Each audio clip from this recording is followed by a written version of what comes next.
Uma criança de apenas 1 ano e 4 meses, um bebê, um inocente que jamais pôde escolher entre qual ventre nasceria. Um pequeno corpo balançando ao mar nos braços da própria mãe, que também se afogava em culpa, desespero e talvez desordem. Hoje, o canal Na Mente do Crime mergulha em uma tragédia profunda que questiona não só os limites do sistema de justiça, mas também a capacidade humana de negar o evidente. Essa é a história de Zachary Turner.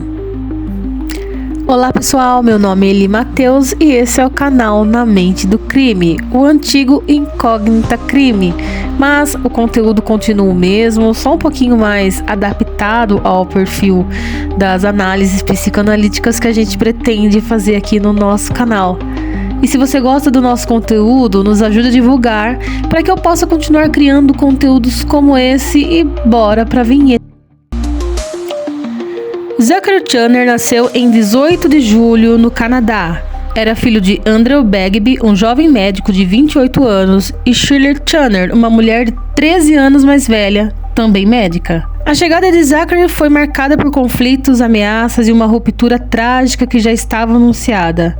Desde antes mesmo de seu nascimento, ele era parte de uma disputa marcada por desequilíbrios emocionais, manipulações afetivas e principalmente uma negligência institucional brutal. Shirley Turner era canadense, nascida em 1961. Formada em medicina, ela se apresentava como uma mulher inteligente, ambiciosa e charmosa.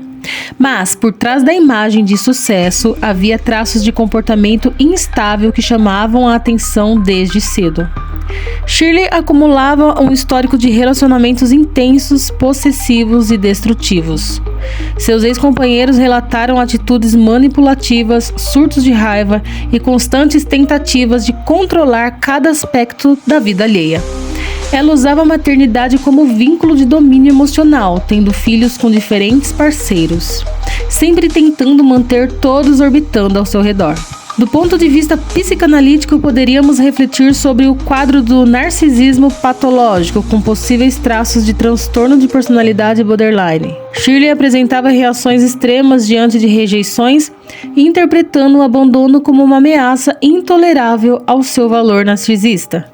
Andrew Bagby era querido por todos que o conheciam. Jovem, carismático, tinha o sonho de seguir carreira médica e formar sua própria família. Quando conheceu Shirley, ainda era muito jovem e rapidamente se viu envolvido numa relação marcada por controle e culpa. Depois de meses de conflito, Andrew decidiu terminar o relacionamento. No dia seguinte, 5 de novembro de 2001, ele é encontrado morto a tiros em um parque na Pensilvânia. Bom, o restante vocês já devem imaginar. Shirley, sua ex-namorada, era a única suspeita. Horas depois do assassinato, ela voa para o Canadá. Poucos dias depois, revela estar grávida. Estava carregando Zachary. Kathleen e David, os pais de Andrew, iniciaram uma batalha incansável por justiça. Enquanto lidavam com o luto devastador da perda do filho, buscavam garantir a segurança do neto, agora nascido e entregue à mulher que assassinara o pai. Gente, apesar do histórico, Shirley não foi detida imediatamente. A extradição para os Estados Unidos foi arrastada por longos e longos meses. E ainda pior, durante esse tempo ela teve a guarda de Zachary. A tragédia se aprofundava, os avós só podiam ver o neto supervisionados como se fossem suspeitos. Olha só a situação. Enquanto isso, a assassina confessa, tá? Ela foi uma assassina confessa, ela confessou o crime. Ela passeava com a criança em parques, sorria para as câmeras e ganhava simpatia de setores do sistema judicial. Ao longo de 2002 e 2003, Shirley dava sinais crescentes de instabilidade. Ela manipulava a mídia, mentia sobre os fatos, fazia ameaças veladas e já havia tentado se matar anteriormente. Ainda assim, a justiça canadense lhe concedia liberdade provisória. Em 18 de agosto de 2003, após uma negativa de extradição, Shirley levou Zachary aos braços da morte. Colocou calmantes em seu leite, amarrou o bebê a si mesma com um cinto e se lançou ao mar em uma baía gelada. Os dois foram encontrados afogados. Era o fim trágico de uma história que poderia ter sido evitada. Agora a gente vai fazer uma análise psicanalítica dos envolvidos, começando por Shirley Turner. Possível quadro de transtorno de personalidade borderline, com episódios de idealização e desvalorização intensa. Gente, salientando que a gente está fazendo uma análise com base numa pesquisa. A gente pesquisou dados, entrevistas e, sim, alguns laudos médicos que estão públicos. Ninguém está diagnosticando nada. É um possível quadro de transtorno de personalidade borderline com base naquilo que a gente já sabe sobre ela. A necessidade de controle sobre o outro, somada à intolerância ao abandono, culmina no ato final. Se ela não pode ter o filho, ninguém mais pode. O bebê deixa de ser um sujeito e torna-se um objeto de posse. Há também indicativos de comportamento narcisista, com manipulação emocional severa e tentativas frequentes de autopunição, como, por exemplo, a tentativa de suicídio dramatizada que ela já tinha protagonizado tempos antes. Zachary Channer é um símbolo de um amor impossível e, ao mesmo tempo, da falência institucional.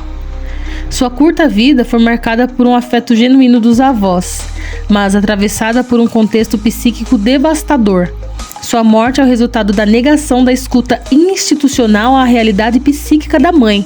Todo esse tempo, a justiça sabia da situação, sabia que ela tinha assassinado o pai da criança, sabia que ela já tinha tentado suicídio e mesmo assim a justiça se fez de cega.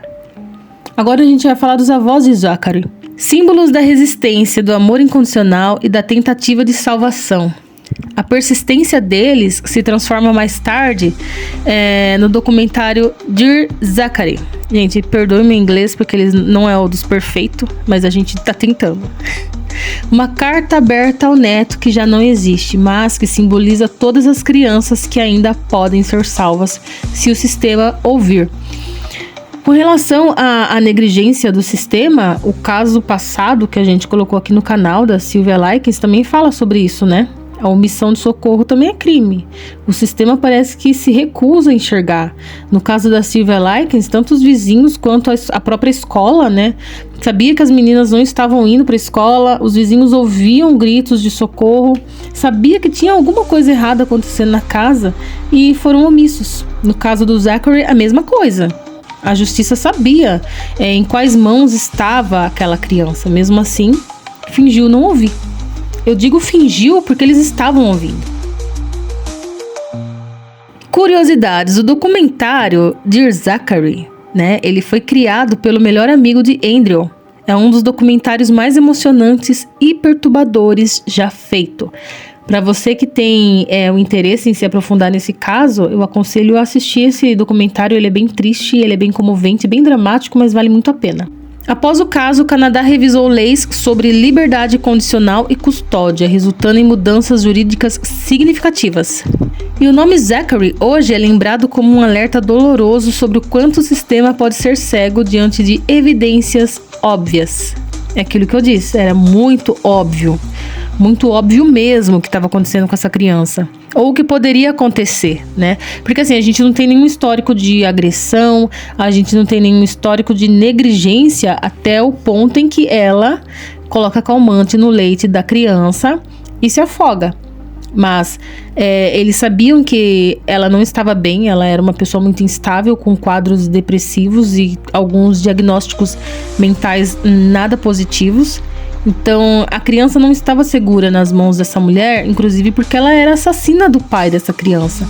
E mesmo assim, a justiça permitiu que essa criança fosse criada, educada e cuidada, entre aspas, por essa pessoa. Até onde vai o poder de negação das instituições? Quantas bandeiras vermelhas são necessárias até que alguém tome uma atitude? Zachary Channer não morreu apenas por causa da mãe.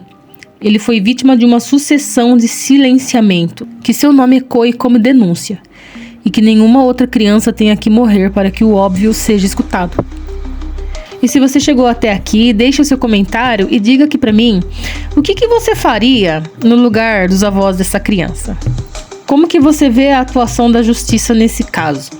Eu quero que vocês deixem aqui a opinião de vocês, porque isso é muito importante e também ajuda, né, que esse conteúdo chegue a mais e mais pessoas. Inscreva-se no canal, ative o sininho, compartilhe este vídeo e até o próximo caso.